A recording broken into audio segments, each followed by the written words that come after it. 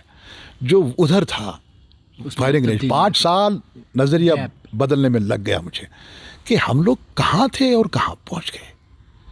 اب میں ایک کیمرہ یہ سوال کر رہا ہے کہ 1,80,000 لوگ کہاں گئے. سر مجھے لگتا ہے اس پہ ہم مزید بات نہیں کریں گے, کیونکہ تجسس جو ہے وہ برقرار رہنا چاہیے. اس کو لے کر ڈر نہیں رہا ہوں سر, میں چاہتا ہوں تجسس برقرار رہے. ایک خاص چیز کی جانب میں رخ کرنا چاہوں گا. شاعری کے تعلق سے اتنی دسترس آپ کو, وسیع تجربہ فکشن کے لحاظ سے بھی, موسیقی کے پر آپ نے مبنی ایک لغت بھی تیار کی. دیکھیے وہ سلسلہ کیسے ہوا؟ موسیقی پر میں نے لغت ہی نہیں بلکہ ایک 2 فرہنگ لکھے ہیں, ایک انگلش ٹو اردو. اس میں نے فاروقی صاحب کے فرمانے پر تمام جو دنیا کے نظام ہائے موسیقی ہے ان کی جتنی بھی اصطلاحات ہیں ممکنہ, جو مجھے میرے ہاتھ ہے, 8 سال کا وہ پروجیکٹ ہے, فرام انگلش ٹو اردو, وہ میں نے کیا. پھر فرہنگ موسیقی اور پھر لغات موسیقی, یہ اس میں مجھے 10-15 سال لگ گئے. یہ مجھے فاروقی صاحب نے کہا. اب سوال یہ ہے کہ یہ کام اتنا اہم نہیں ہے جتنا اصطلاحات موسیقی اور اردو شاعری کا ہے, کیونکہ قلی قطب شاہ سے لے کر جو میں نے مطالعہ اقبال, علامہ اقبال رحمۃ اللہ تعالیٰ تک کیا ہے, تو وہ کوئی ایسا کام نہیں ہے کہ آپ جو ہے آرام سے بھی بیٹھیں گے اور پھر یہ کام بھی ہوگا. نہ, یہ اس میں 2 چیزیں بڑی اہم ہیں. ایک یہ ہے کہ آپ کو رموز شاعری سے واقف ہونا ہے اور رموز موسیقی سے واقف ہونا ہے. دونوں چیزیں آپ کو پتہ ہونی چاہیے. اور موسیقی کی جو اصطلاحات ہیں, جیسے میں آپ کو ایک اصطلاح بتاؤں گا, قانون ہے. تو قانون کی بات جب شاعر کہتا ہے تو ظاہری طور پر یہ لگتا ہے کہ یہ قانون کی لا کی بات کر رہا ہے. جیسے ایک شعر ہے اس کا, سراج کا, کوئی قانون عشق نہیں, یعنی اس ساز میں کچھ یہ مجھے یاد نہیں ہے. تو وہاں پر قانون جو ہے، قانون کے مطلب ہے ساز ایک. اسی طرح سے تال ہے. تو تال ایک تو تال ہے، اور تال کے کچھ اور بھی معنی ہیں. اور اسی طرح سے پردہ، ساز کا پردہ، غالب کا شعر آپ کو یاد ہوگا. تو پردہ کے کچھ اور معنی ہیں، اور پردہ کے یہاں کچھ اور معنی ہیں. تو ایک تو ابہام ان شاعروں نے پیدا کیا ہے اور چکمہ دینے کی کوشش کی ہے. تو وہ جو میں نے کام کیا ہے وہ میں سمجھتا ہوں کہ وہ تھوڑا سا بہت ہی بالکل آنے والے وقت میں سر وہ نئے محققین کے لیے ایک مشعل راہ کے طور پر دقت. اور اسی میں نے جو فاروقی صاحب نے ہی یہ کام کروایا، اللہ ان کی روح کو شاداب رکھے. انہوں نے کہا کہ بھیا دیکھو، اب تم نے یہ فرنگ، اب اس کے بعد وہ فوراً گزر گئے. اب یہ کرو کہ فرہنگ جتنے بھی اردو میں موجود ہیں، دیکھو کہ ان میں کیا گڑبڑ ہوئی. میں نے کہا یہ اللہ کس مصیبت میں ڈال دیا فاروقی صاحب نے. تو جب میں نے فرہنگیں اٹھائی تو ہوا. پھر میرے ایک دوست ہیں احمد محفوظ، پروفیسر احمد محفوظ، وہ ان کے شاگرد ہیں فاروقی صاحب کے ہی زیر سایہ انہوں نے سب کچھ سیکھا ہے. انہوں نے کہا شفق بھائی اب آپ نے یہ تو کیا ہے، اب تھوڑا سا آپ ایسا کریے، جو کراچی سے لغت چھپا ہے، اس کا کیا نام، اس کا مطلب تاریخی اصولوں پر، اس کو بھی دیکھ لیجیے. اچھا 22 ولیومز ہے وہ. تو میرے تو صاحب نہ کہیں نیند، نہ کہیں چین، نہ آرام. وہ 22 اتنے زخیم، وہ 22 جلدیں پڑھنا اور پھر وہاں سے نکالنا. اچھا انہوں نے بھی کیا کیا ہے، انہوں نے بھی لگا دیے ہیں یہ لوگوں کی جو ہے وہاں سے اٹھایا ہے تو کوٹ کیا ہے وہاں پر. اس نے کیا اس کے معنی یہاں سے کیا نکلتے ہیں، کوئی معنی وہاں پر ایکسپلسٹلی بیان نہیں ہوا ہے. تو اس میں سے یہ کہنا کہ یہ غلط ہے جو یہاں پر کوٹ کیا گیا ہے، یہ غلط ہے. یہ بہت بڑا ایک کام تھا، وینچر تھا. آپ نے یہ خوش اسلوبی کے ساتھ انجام دیا، ہماری طرف سے بہت بہت مبارکباد سر. اسی طرح سے لغات موسیقی میں نے کہا یار رہنی چاہیے، کیونکہ لوگ پڑھاتے ہیں اردو شاعری کو. تو بہتر یہ ہے کہ ایک لغت بنائی جائے جہاں موسیقی کی اصطلاح آ جائے، تو کم از کم ان کو پتہ چل جائے کہ یہ کیا ہے، اس کے معنی کیا ہے. شفق صاحب نے زندگی کے اسٹیج پر پہنچ پر شاعری بھی کر لی، تنقید بھی کر لی، افسانے بھی لکھ لیے، ناول بھی لکھ لیے، موسیقی کی لغتیں بھی تیار کر دی، 40 کے قریب کتابیں بھی منظر عام پر آئی. اب اگر کبھی پیچھے مڑ کر دیکھتے ہیں، کسی چیز کی ابھی بھی کسک ہے باقی کیا؟ دیکھیے اللہ تعالیٰ نے مجھے مستغنی کیا ہے. میں اللہ تعالیٰ کا جتنا بھی شکر ادا کروں وہ کم ہے، کیونکہ جو میں نے اس اللہ سے مانگا وہ دیا، جو نہیں مانگا وہ بھی دیا، اور جو میری وہم و گمان میں بھی نہیں تھا وہ بھی دیا اور نواز رہا ہے. اچھا میں آپ کو ایک عجیب بات بتاؤں زبیر صاحب، میرا خیال کچھ 5 دن پہلے 10 دن پہلے بن گیا کہ میں ایک مصنوعی لکھوں. کیا بات ہے سر؟ ایک عشقیہ قصہ ہے میرا اپنا ہی.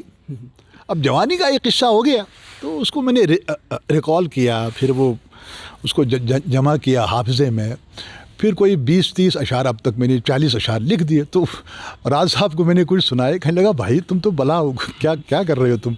تو میں نے کہا لگ گیا، مزاج آ گیا. تو وہ قلم بھی روانی اللہ نے دی ہے، اور بیٹھتا نہیں ہوں میں، 2:30 بجے رات کو اٹھتا ہوں. تو پھر وہی اپنا معمول یہی ہے، 8 گھنٹے 10 گھنٹے کام کرتا ہوں دن میں. یقیناً سر ایک وسیع تجربہ آپ کا ہے اس پوری زندگی کا، اور زبان و ادب کے ساتھ گہری دلچسپی ہونے کے ساتھ ساتھ اتنی ارکریزی سے آپ نے اتنی خدمات جو ہیں وہ انجام دی ہیں. موجودہ دور میں جو نوجوان نسل ہے، کیا آپ اس سے مطمئن ہیں؟ اور اگر انہیں آپ اپنے ان تجربات اور مشاہدات کی بنا پر کوئی سجیشنز دیں گے تو وہ کیا ہوں گے؟ دیکھیے میں ایک چیز بتاؤں. پہلے تو میں اس کنٹروورسی میں نہیں پڑھنا چاہتا ہوں کہ میں ان سے مطمئن ہوں یا نہیں ہوں، کیونکہ میں کون ہوتا ہوں. میرا مطمئن ہونا یا نہ مطمئن ہونا یا ان کے لیے کوئی معنی نہیں رکھتا ہے. یہ تو ایسی بات ہے کہ آپ پیتل لے کر کے سونار کے پاس جائیں گے اور انسسٹ کریں گے کہ تم بتاؤ یہ سونا ہے، تو وہ تو اس پہ پرکھے گا نا، کیا نام اس کا، وہ جو کسوٹی ہے وہ تو بتاؤ بھیا، وہ تو پھینکے گا یوں ٹیبل پر کہ بھیا یہ پیتل ہے. تو اس کا مطلب یہ نہیں کہ آپ پھر گالیاں دیں گے اس کو.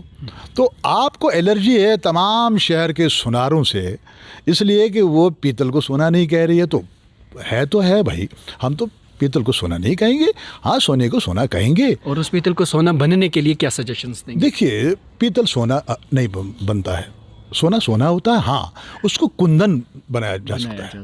دیکھیے، کل یا 2 دن پہلے ایک نوجوان شاعر ہے مرتضیٰ بسمل، میرے ہی کہنے پر، میرے ہی اصرار پر میں ان کو تھوڑا سا پمپ کرتا ہوں، بھیا اپنا کلام بھیج دو باہر. بٹ آئی ڈونٹ تھنک کہ ان کو جو لیک آف کانفیڈنس ہے کیوں ہے.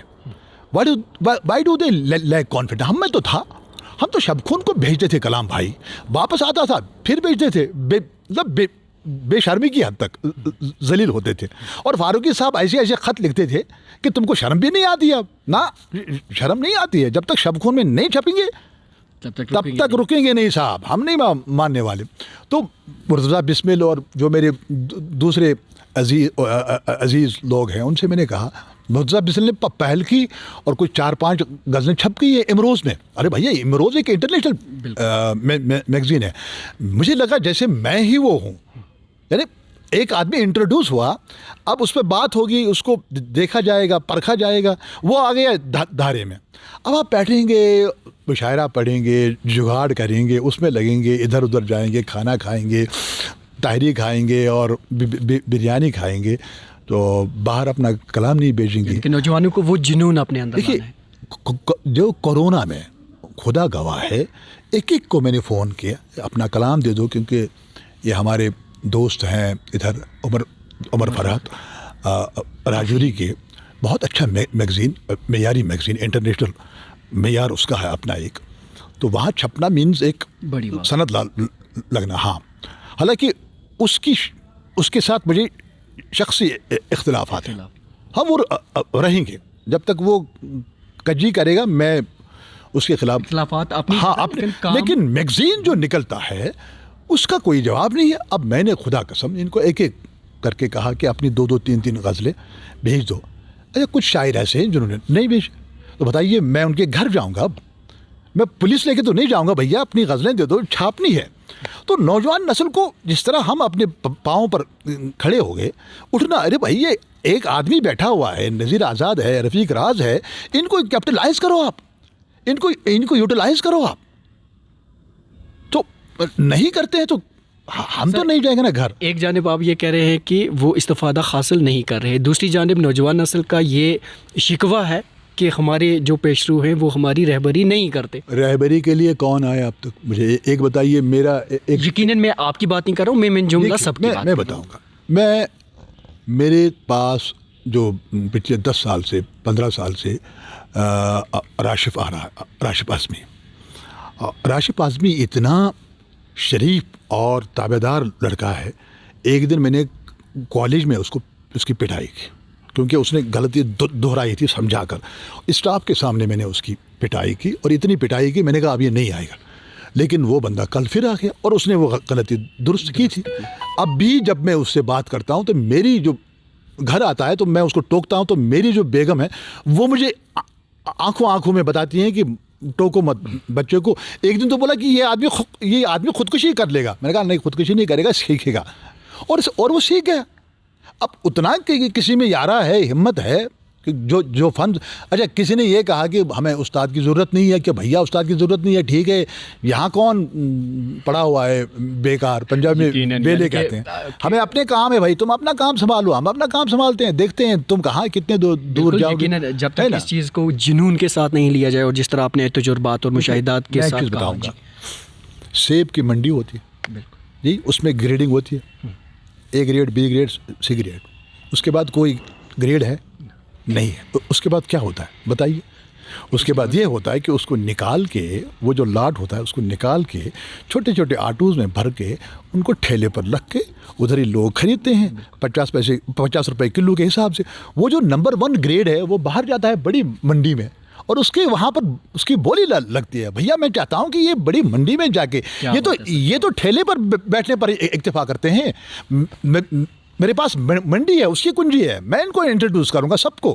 ارے میں اپنے کندھوں پر اٹھاؤں گا، کوئی آئے تو